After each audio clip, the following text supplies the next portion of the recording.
Hey, what's up, man? This your boy Bobby motherfucking Lennon, man. Right now I'm rocking with 478 TV.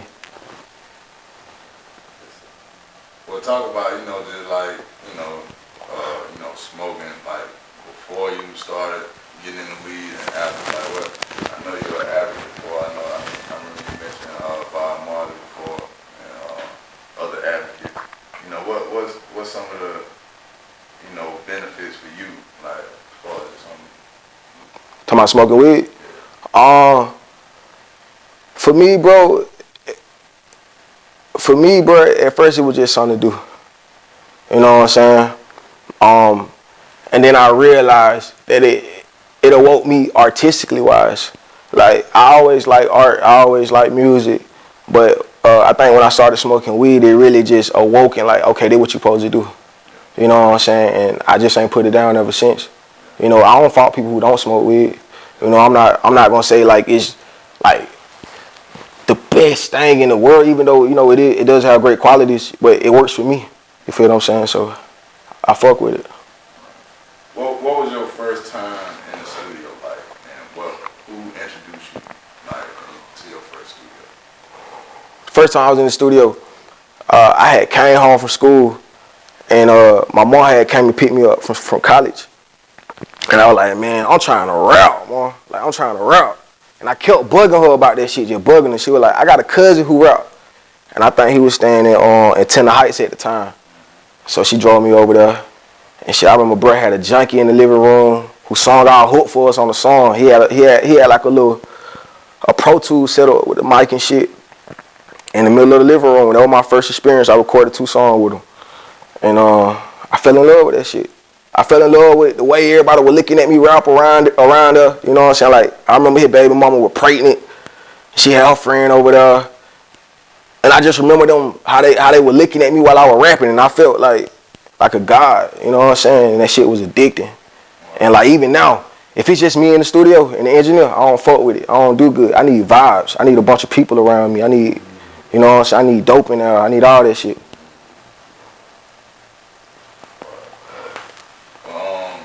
What was some of the biggest mistakes you were making, like, early on? Being in the art, you ain't really got a lot of help people telling you what trial and error. So what was some of the stuff that you learned, that going on early? This shit a joke. You got a lot of people who giving you advice that's geared towards making money. You know what I'm saying? Music is, it is a very expensive thing, you feel what I'm saying, to go into. But there's a lot of people like out here taking advantage of artists. You know, that you got, for example, open mics or showcases where they ripping people off. They not really looking for talent. They not looking to help artists. They looking to just get that money. You know what I'm saying? Like a club night. That's pretty much what it is. You got people who are saying they're gonna promote you on their playlist or put your songs out, but they really jugging you. So what I learned is it's a lot of shit you can do on your own. You know what I'm saying? So if I can do it on my own, I'm gonna do it. If I need help, I'm gonna make sure that you credible before I come to you. You know what I'm saying? It's just the little stuff that you already feel. You know what I'm saying? But like when you doing music, you throw all that out the window because you so excited and you like, damn, this nigga might make me blow. So fuck it, I'm gonna get this nigga $500 to open up for a nigga.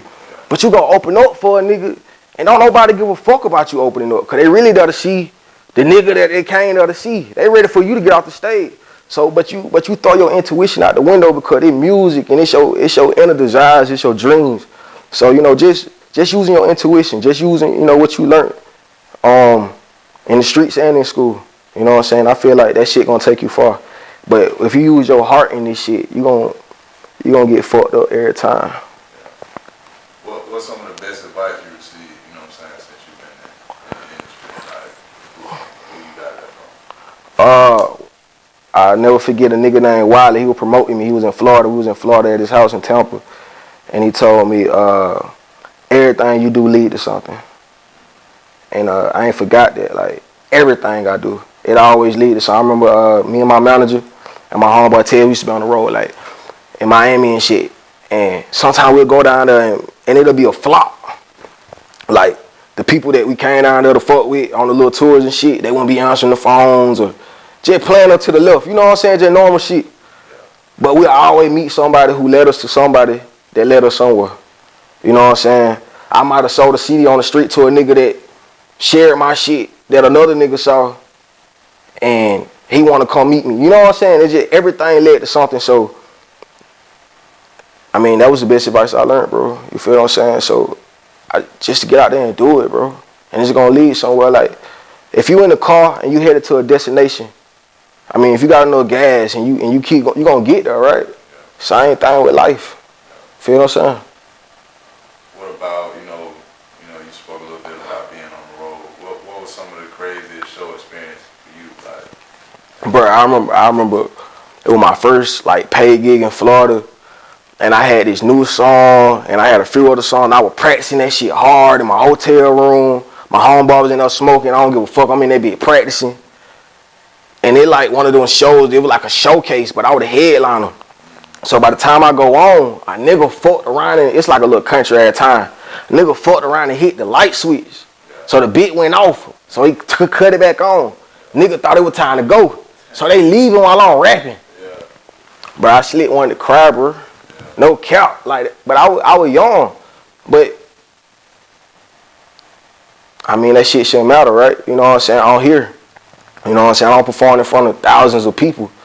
So, I mean, that shit led somewhere. So,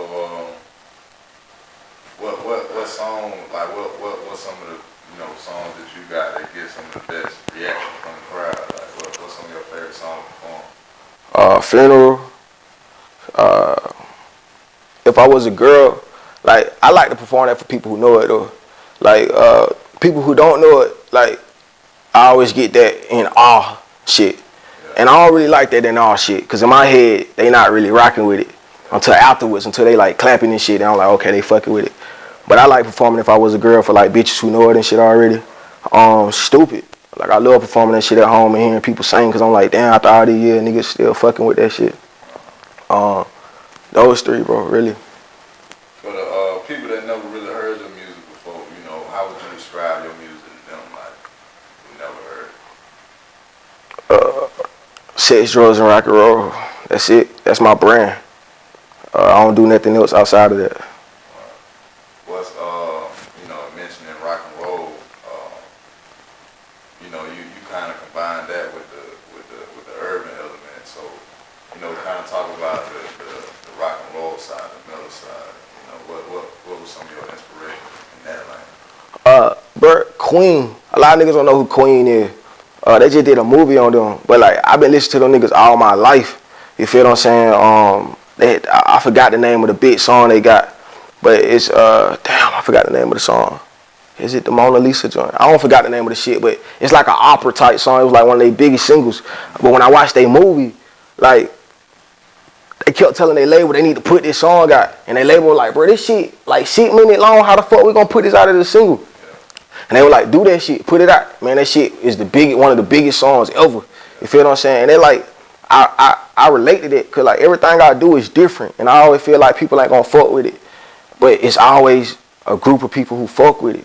You know what I'm saying? Because like, if you got talent and you genuine and it's coming from the heart, people gonna feel it regardless.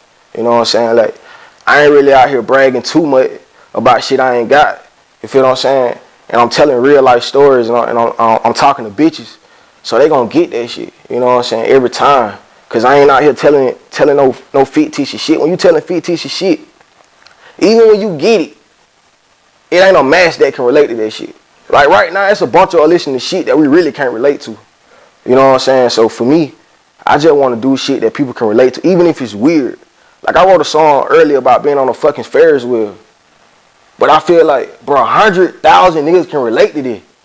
100,000 niggas can't relate to me riding in a Lamborghini, bro, smoking exotic. You feel me? But you can relate to me being on a Ferris wheel, going around and around, looking at the town. You feel me? So for me, man, just rock is just, I always been inspired by rock because it's real. Like, it's love songs. When I listen to it, I don't hear bullshit. I don't wonder to myself, hey, this nigga telling the truth. I know that off the rip because it's just songs about life. You feel me?